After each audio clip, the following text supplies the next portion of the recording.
விஜய் வந்து மகாவுக்கு கொடை எடுத்துமே கொடுக்குறாரு. ஆனால் மகா வந்து அதை தவிர்க்கிறாங்க. வேணான்னு சொல்லிட்டு சொல்கிறாங்க. அதை கேட்ட விஜய் வந்து ஏன் நீ இப்படி பண்ணுறீங்க, தயவுசெய்து கொடையாவது வாங்கிக்கிங்க அப்படின்னு சொல்கிறாங்க. உங்கள் மனசை பற்றி எனக்கு நல்லா தெரியும் விஜய், ஆனால் எனக்கு வேறு வழி கிடையாது, தயவுசெய்து எடுத்துகிட்டு போயிடுங்க, இதுக்கு ஒரு முடிவு பண்ணியே ஆகணும் நான் அப்படின்னு சொல்லிட்டு நிற்கிறாங்க. ஏன் நீ இப்படி பண்ணுறீங்க அப்படின்னு சொல்லிட்டு யோசிச்சுட்டு சரி அண்ணி ஏதோ ஒரு முடிவோடு தான் இருக்காங்கன்னு சொல்லிட்டு விஜய் வந்து கிளம்புறாரு. சரி இதை இப்படியே விடக்கூடாது, அண்ணியோட அம்மாவுக்கு ஃபோன் பண்ணி சொல்லிவிடுவோம் அப்படின்னு சொல்லிட்டு ஃபோன் பண்ணி நடந்த விஷயத்தை எல்லாத்தையுமே வந்து சொல்கிறாரு. நம்ம வந்து விஜய் கோட்டீஸ்வரி கிட்ட இதை கேட்டு கோட்டீஸ்வரி அதிர்ச்சி அடைகிறாங்க. உடனே கோட்டீஸ்வரியும் அவங்க வீட்டுக்காரும் வந்து கிளம்பி வர்றதுக்காக கிளம்புறாங்க. இந்த சூழ்நிலை இங்கே என்ன பண்ணுறாங்கன்னா ஐஸ்வர்யா வந்து அமைதியாக உட்காந்து நல்லா சாப்பிட்டுட்டு இருக்காங்க. அதை பார்க்கும்போது செமையாக டென்ஷன் ஆகிடுறாங்க. நம்ம வந்து காயத்ரி இதெல்லாம் நியாயமா நீ பண்ணுறதெல்லாம், உன் தங்கச்சி தானே கூட பிறந்தவ தானே, வெளியே நிற்கிறாரு மழையில், அதை கொஞ்சம் கூட ஈவு இறக்கம் இல்லாமல் உட்காந்து சாப்பிட்டுருக்கே அப்படின்னு கேட்குறாங்க.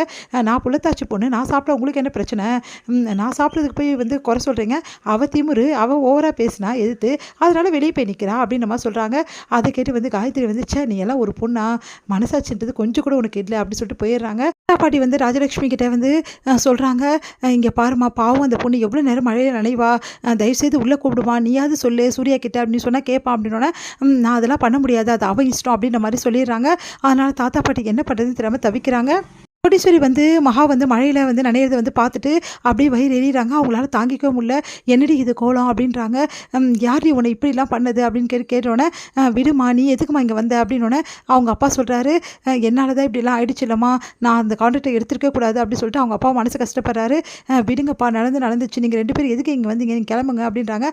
அதெல்லாம் முடியாதுடி, உனக்கு நியாயம் கேட்காம நான் போவே மாட்டேன், வாடி என் கூட, உன்னை யார் இப்படிலாம் பண்ணது அப்படின்னு சொல்லிட்டு கையை பிடிச்சி அழைச்சிட்டு போகிறாங்க. கோடீஸ்வரி உள்ள கதவை வந்து அப்படியே வந்து திறக்கிறாங்க. திறந்துட்டு வந்து ஏன் என் பொண்ணை இந்த மாதிரி நிற்க வச்சுருக்கீங்க, இவ்வளோ பெரிய குடும்பத்தில் நான் கல்யாணம் பண்ணி கொடுத்தேன், நான் இவ்வளோ சந்தோஷமாக இருந்தேன், இப்போ தானே தெரியுது இங்கே இருக்க குடும்பம் தான் பெருசு, ஆனால் இங்கே இருக்கவங்க மனசெல்லாம் ரொம்ப சின்னதுன்னு சொல்லிட்டு என் பொண்ணு என்ன தப்பு பண்ணிட்டான்னு சொல்லிட்டு இந்த மாதிரி தானே என் பொண்ணுக்கு கொடுத்தீங்க அப்படின்னோடனே பொண்ணு எவ்வளோ பெரிய தப்பு செஞ்சுருக்கா தெரியுமா அப்படின்னு சொல்லிட்டு சொல்கிறாங்க. ராஜலட்சுமி செய்யட்டோங்க, எவ்வளோ பெரிய தப்பு வேணாலும் செய்யட்டும், அதுக்காக என் பொண்ணு இவ்வளோ பெரிய தண்டனை கொடுப்பீங்களா, என் பொண்ணுக்கு தப்பு செஞ்சால் அந்த பொண்ணு வந்து வீட்டிலே வச்சுருந்தா எதுவாக இருந்தாலும் கண்டிக்கணும் செய்யணும், என் பொண்ணு தப்பு செஞ்சால் அதுக்காக எடுத்து வெளியே விட்டுருவீங்களா என் பொண்ணை அப்படின்னு சொல்லிட்டு கேட்குறாங்க.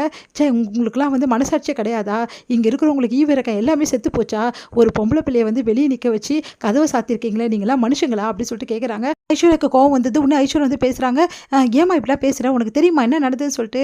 அவள் இஷ்டத்துக்கு வந்து வாய் பேசுகிறா, எடுத்து பேசுகிறா, எல்லாரையும் யாருக்கும் மரியாதை கொடுக்க மாட்டேங்கிறா, மரியாதை பற்றி நீ பேசுகிறச்ச, நீ எல்லாம் ஒரு பொண்ணா, உன் கூட பிறந்தவடி, உன் ரத்த சம்பந்தம், அவள் வெளியே நிற்கிறா, ஆனால் நீ கூலாக இருக்கியா உள்ள, உன்னால என் வயிற்றுல 10 மாதம் சுமந்து பெத்தன்னு நினச்சாவே எனக்கு கேவலமாக இருக்குடி, இந்த வாழ்க்கை வாழ்றியே, இந்த வாழ்க்கை அவள் போட்ட பிச்சடி, அவள் கண்டி இல்லைன்னா இந்நேரம் உன் வாழ்க்கை நாசமாக போயிருக்கும் புரியுதா, என் மூஞ்சிலெல்லாம் முடிச்சிடாது, உன்னை பார்த்தாவே பத்தின்னு வருது, தயவு செய்து வாயை மூடிட்டு போயிடு அப்படின்னு சொல்லிட்டு திட்டுறாங்க.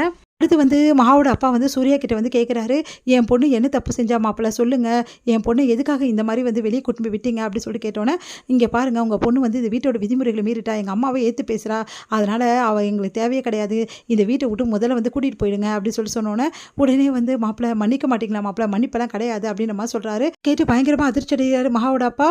அவன் தான் சொல்லிட்டால கிளம்புங்க அப்படின்னு சொல்லிட்டு சித்ராவும் சொன்னதால் நாங்கள் போயிடுறோமா அப்படின்னு சொல்லிட்டு, வாமா போகலாம், என் பொண்ணு எனக்கு என்றைக்குமே வந்து வரந்தான், அவள் எனக்கு பாரம் கிடையாது, நான் கடைசி வரைக்கும் என் பொண்ணை நான் பார்த்துப்பேன் அப்படி சொல்லிட்டு கூட்டிகிட்டு போகிறாரு. கூடவே வந்து கோடீஸ்வரி வந்து எல்லாருக்கும் வந்து ரொம்ப நன்றி அப்படி சொல்லிட்டு நன்றி சொல்லிட்டு வந்து கையெடுத்து கும்பிட்டுட்டு கிளம்புறாங்க. இதோட முடியுது.